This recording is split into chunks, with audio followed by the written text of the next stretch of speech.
Et c'est carrément c'est pas une bonne nouvelle, c'est une mauvaise nouvelle, osons les mots. C'est ce que nous a annoncé Michel Barnier, donc le Premier ministre, aux propriétaires immobiliers, avec cette hausse donc des frais de notaire qui est dans les tuyaux et qui se profile pour l'an prochain. Bonjour Charles. Bonjour David, bonjour tout le monde. Charles Sana, fondateur du site Insolentiae. Au-delà de la cacophonie un peu politique, puisqu'au départ, la ministre du Logement, Valérie Létard, avait pourtant déclaré, il y a très longtemps, fin octobre, qu'elle était contre toute hausse des frais de notaire. Donc, vendredi, le Premier ministre Michel Barnier nous parle donc d'un relèvement des droits de mutation, titre onéreux, qu'on appelle abusivement les frais de notaire, 0,5% de plus pendant 3 ans. Qu'est-ce qu'on se dit? On se dit quoi? Allez, encore une hausse d'impôts en perspective. On se dit que finalement l'impact sera relativement limité pour les acquéreurs. Ou on se dit, bah oui, il faut aider les départements qui sont dans une situation économique difficile. On se dit quoi? On se dit quoi? On se dit, David, que c'est la foire aux taxes. Voilà, c'est tout simplement la foire aux taxes. À chaque fois qu'il y a un problème, à chaque fois qu'il manque un peu de sous, qu'est-ce que savent faire nos mamamouchis? Réduire les dépenses, quantifier avec certitude, réduire avec parcimonie. Non, ils augmentent les taxes, ils sont absolument redoutables.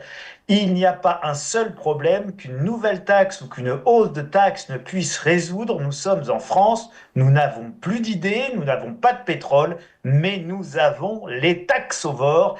Ils ne s'arrêteront jamais. Voilà ce qu'on dit, David. Alors après, cet axe-là, on la comprend. On prend Michel Barnier. Alors Michel Barnier, il était face à une bronca des présidents de département qui sont responsables du paiement d'une partie très importante de la solidarité dans notre pays, qui est le RSA. Alors, de vous à moi, je vois pas pourquoi le RSA, qui est une dépense nationale, devrait être à la charge des départements qui sont une collectivité locale. Donc ça, déjà, c'est une aberration intellectuelle dont seuls les énarques sont capables dans notre pays de produire ce genre d'effet et ce genre de décision. Il est absurde que les départements soient en charge du paiement du RSA, mais c'est ainsi. Alors évidemment, ils attendent de l'État les moyens de pouvoir payer le RSA. Donc ils avaient annoncé une suspension du RSA au 1er janvier 2025 si le gouvernement ne faisait rien et leur retirait des dotations et des moyens. On les comprend, évidemment, ils ne peuvent pas inventer l'argent, les départements. Alors, cette idée de Michel Barnier, quoi qu'en disent les tares, et mieux les tares que jamais, c'était facile à faire, mais je la case. Et donc, on se retrouve avec une petite hausse des DMTO, les droits de mutation à titre onéreux dans le langage de Bercy. Dans le langage courant, on appelle ça les frais de notaire. Ce n'est pas des frais de notaire, ce sont les notaires qui collectent l'impôt en lieu et place de l'État pour évidemment le reverser. Là, le notaire est un collecteur d'impôts, mais ce ne sont pas ses émoluments, ce sont des sous, des taxes qui partent à l'État. Et donc, on parle de la part départementale, David. Voilà. Et donc pour une transaction, il faut qu'on donne les chiffres. Une transaction immobilière autour de 250 000 euros, ça fait 1250 euros de frais de notaire en plus. Est-ce qu'on se dit quoi? Est-ce que, là encore une fois, je lisais Loïc Quentin, le patron de la FNAIM, qui dit cette augmentation des droits de mutation risque de décourager les accédants à la propriété, de compromettre la timide reprise observée sur le marché immobilier. Il a raison, c'est excessif de dire ça, ou est-ce que voilà, ça reste un mauvais signal de la part d'un gouvernement qui dit vouloir aider le logement à se reprendre?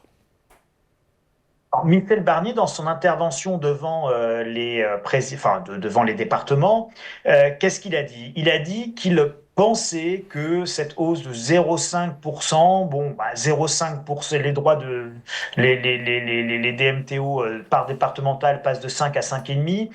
C'est 0,5 par tranche de 100 000 euros, globalement, c'est 500 euros. Ça veut dire que, effectivement, sur un achat de 200 000 euros, vous êtes à 1000, 1200 euros de plus. Bon, est-ce que c'est de nature à empêcher un achat? Techniquement, non. C'est-à-dire que si techniquement vous êtes à 1000 euros près pour acheter une maison ou un appartement de 200 000 euros, passez votre tour, c'est que vous êtes trop fragile. Mais l'économie, elle est plus complexe que juste un calcul purement froidement économique et financier. L'économie, c'est avant tout de la psychologie. Et donc, à force d'augmenter la fiscalité, et vous n'avez pas que l'augmentation de ces droits de mutation, vous avez l'augmentation des impôts fonciers, vous avez l'augmentation du coût de l'énergie, vous avez l'augmentation des charges de copropriété et d'entretien de manière générale. Et donc, quand vous mettez tout à bout, c'est l'ensemble de ces paramètres et de ces éléments-là qui viennent effectivement décourager l'accès à la propriété parce que devenir propriétaire devient extrêmement cher et qu'en réalité, pour occuper votre logement, c'est quasiment une deuxième mensualité ou un deuxième loyer mensuel que vous devez payer. Si vous prenez en considération les impôts fonciers, l'amortissement des DMTO sur 10 ou 15 ans et que vous prenez en considération les charges pour occuper le chauffage, l'électricité, etc. Et l'entretien, vous vous retrouvez quasiment avec un deuxième loyer. Donc c'est extrêmement conséquent. Et donc aujourd'hui, vous avez une vraie difficulté à l'accession. Et petite réflexion que je voulais partager avec vous, c'était cette citation de Ronald Reagan, un vieux président américain du début des années 80, qui disait tout ce qui bouge, on le taxe. Ce qui bouge encore, on le réglemente. Et ce qui ne bouge plus, on le subventionne. Alors là, le gouvernement, il est à la fois entre on le taxe encore et on le subventionne. Alors d'un côté, vous avez une hausse des mutations, des frais de mutation, hein, ces fameux 0,5% qui vont venir augmenter le coût d'acquisition. Et de l'autre côté, l'extension du prêt à taux zéro pour solvabiliser les gens. Bon, tout ça est un petit peu ridicule. On voit bien que c'est le petit hamster qui tourne dans sa roue, qui sait plus très bien ce qu'il fait. Je conduis et je pilote le navire France en appuyant sur le frein et l'accélérateur en même temps, en tournant le volant, en tirant sur le frein à main. La voiture France fait n'importe quoi. C'est comment vous dire, c'est un indice d'une maladie profonde qui est l'excès de régulation et où maintenant tout rentre en confrontation. C'est le symptôme d'une société bien trop complexe que même les dirigeants n'arrivent plus à contrôler. Hmm. Après, on se dit encore une fois, pardon d'être plus prosaïque et plus terre à terre, mais voilà, est-ce que cette nature a enrayé cette timide reprise sur le marché immobilier ancien résidentiel? A priori, non. Pour répondre à votre question, David, le marché immobilier est beaucoup plus sensible à la baisse des taux d'intérêt qui représente évidemment l'immense coût caché quand on achète un bien immobilier, c'est son mode de financement. Donc si j'emprunte à 4% ou si j'emprunte à 2%, le coût d'acquisition est radicalement différent, surtout quand on calcule les intérêts composés sur 20 ans. Donc bien évidemment, on peut raisonnablement penser que cette hausse passera relativement inaperçue parce qu'on est dans une phase de baisse des taux d'intérêt de la Banque centrale européenne. Donc, techniquement, financièrement, économiquement parlant, David, cette hausse ne devrait pas pénaliser la timide reprise que l'on constate sur le marché immobilier. Néanmoins, c'est à pondérer des effets psychologiques. Et ça, par contre, ils sont beaucoup plus difficilement quantifiables.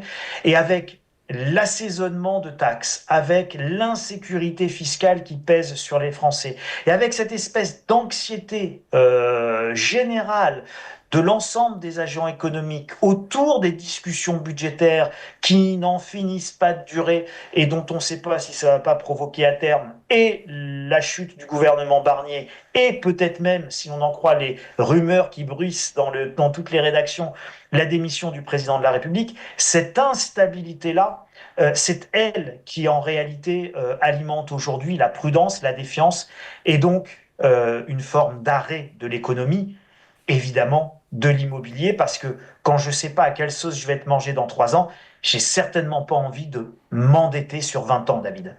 Allez, merci beaucoup. Explication et point de vue signé Charles Sana, fondateur du site Insolencia. Merci Charles, bonne semaine. Merci David, à vous aussi, au revoir.